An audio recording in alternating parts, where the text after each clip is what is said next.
Do you ever find yourself dreading certain conversations or seeing specific people? And then next thing you know, maybe you find yourself putting off the topic or bringing it up and things like that. If that sounds like you, then this video is for you. If we haven't met before, my name is Christina. I'm a women's empowerment coach, and I help women find their words, feel heard, and step into their power. Now, if you are watching this live or on the replay, I would love to know where you are tuning in from. So would you take just 5-10 seconds and tell me what corner of the world you're coming in from? I know people tune in from my home state of New Mexico, but I know there's people as far away as Europe. And I just love to ask because I think it's fun. There are many, many unique situations where we might be dreading or avoiding, you know, bringing up a topic or talking to someone in particular. But in my experience, I've noticed that it comes down to two things that hold us back. It's either uncertainty or fear of the unknown. From personal experience, I can tell you that I would avoid topics when I wasn't 100% sure of what would happen. Maybe how it was received, how the other person would react, or other things like that. I also found that I would avoid a topic when I was maybe projecting how I thought the other person would feel about it because I knew how I felt about it. In the last two videos, I actually really went into how it's not up to us to figure out how another person receives something. And honestly, usually they don't feel the exact way that we're imagining anyway, because everybody has free will and we don't know 100% what people are doing inside of their own minds. For a lot of us, our brain likes to anticipate the worst case scenario, which is fine when it comes to survival and how we can stay alive. But funny enough, like we often don't see the worst case scenario. On the seldom chance that we do see it, our brain likes to look at it and it's like, yep, see, I told you, look at what happened. See, I was right. But yet at the same time, when we anticipated something positive happening and that is what happens, our brain is like, okay, yeah, fine, that doesn't matter. There's no danger involved in those positive experiences, so it doesn't need to flag those, right?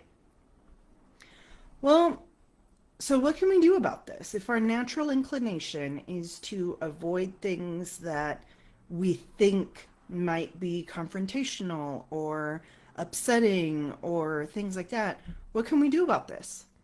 How can we turn and approach the topics and conversations when we find ourselves dreading them or avoiding them and things like that?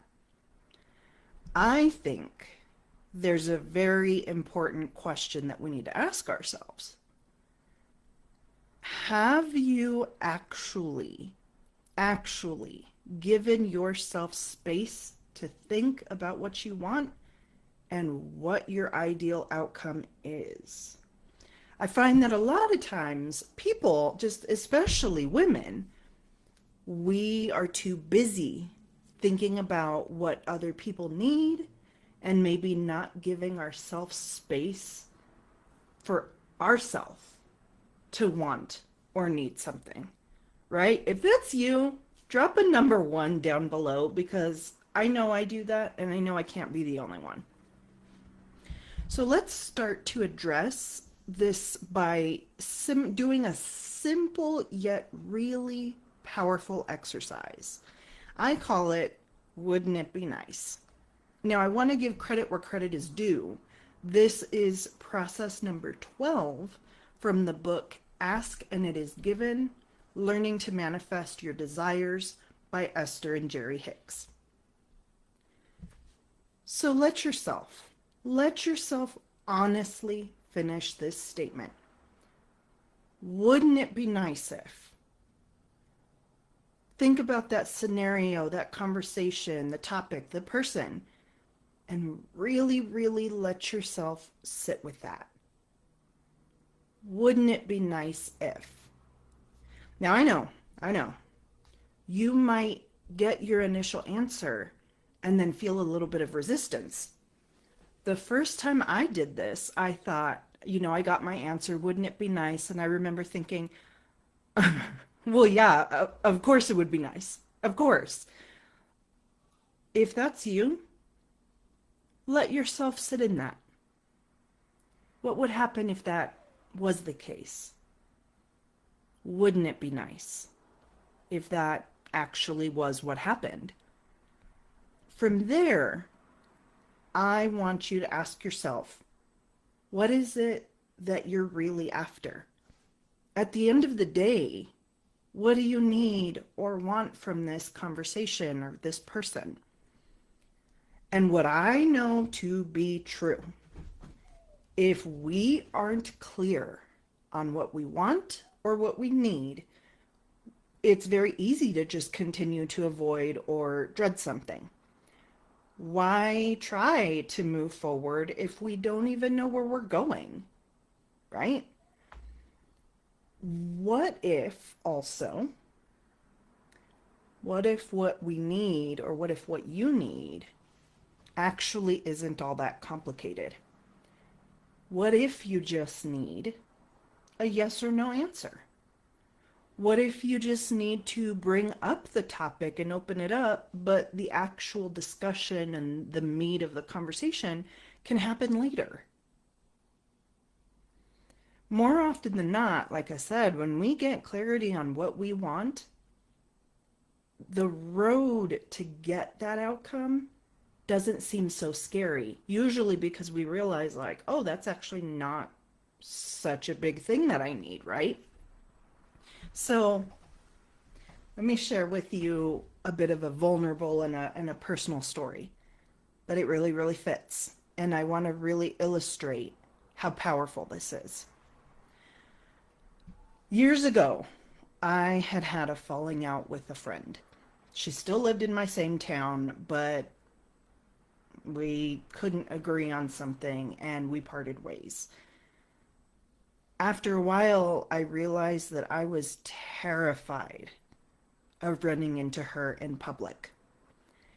And I remember right after we had this falling out, like I found myself dreading when I had to be out in public on her side of town. I was so hyper focused on the small chance that we would run into each other. I was literally in a place where I was looking over my shoulder. So how I tackled this is what I'm talking about here today.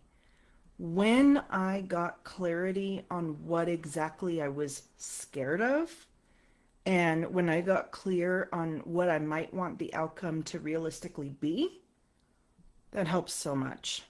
So much. I realized it wasn't that we needed to repair the relationship, and it wasn't that like I thought she was gonna physically attack me. That's not what I thought. It boiled down to, what would she say? And how would I want to leave that type of conversation? So really, when I was like, well, in a perfect world, what would I love? Wouldn't it be nice if? I just thought, wouldn't it be nice if we saw each other in passing? Maybe we just turned away, or we just smiled and nodded, and we didn't fight. I thought, is that realistic? I don't see why not, right? I mean, would she really attack me in the middle of, I think of one of our local grocery stores? What I did as well was I got clear on my position for where I stood with the falling out and how I felt. I regret that she got hurt or she felt the way she felt. That wasn't my intention, but I would say it again. I would do the same thing all over again. Um, but it was also not about trying to convince her. If I went in with the expectation of like, I want her to understand where I'm coming from, I knew that's not realistic. She had her feelings, and it's not on me to try to predetermine how she's going to feel, right? When I got clear on that and how I would just kind of either stand my ground and maybe we didn't even need to address the topic. What if it was just like, hey, are you doing cool? How's your daughter? Cool, great. And that would have been it. What if that would have happened? I decided that if, like, let's say we did run into each other, she may not even approach me. That would be best case scenario, honestly. Wouldn't it be nice? But let's say she did approach me. I knew ahead of time how I would react. And for me, it was all about like a pleasant casualness, like, hi, hope you're doing well, bye. It wasn't that I needed to rehash the topic. Once I got to that, it was a huge breakthrough. I just had to get clear on what I needed. And all of a sudden, that dread of this small possibility of running into her, it was gone. And years later, I have yet to run into her. But if I do, I still have the security in knowing where my energy sits. It is what it is. I've already decided how I'm going to react. Now, for those of you who are starting to speak up for yourself and you're needing a little bit of guidance, I have 5 powerful affirmations that you can use immediately to help you rewire your thought process so that you can feel empowered when this type of thing comes up for you. You can stop dreading and worrying and all the things and start standing in your power. If you'd like a free copy of my affirmations, here's how you can do that. If you're watching this on Facebook or YouTube, there is a link either in the description of the video or in the comments. If you're watching this on Instagram, lovely, lovely Instagram, where I can't leave an actual link, comment me and I'll make sure that you can get a hold of this resource. I know what it's like. I really, really know what it's like to be super stressed about avoiding certain conversations or dreading meeting up with certain people. And honestly, that's more anxiety than you need in your life. It really is. I'm speaking from experience when I say that you don't have to live like that. And even honestly, if it's genuinely scary, I've had to bring up very tough topics. I've had to tell people that what they said to me was very rude. I recently went through a divorce, and that was not a conversation that I was looking forward to at all. You can do this, and I can teach you how. I've got you.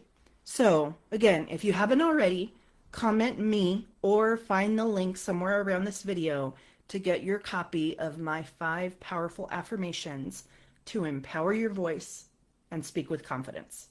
Talk to you soon.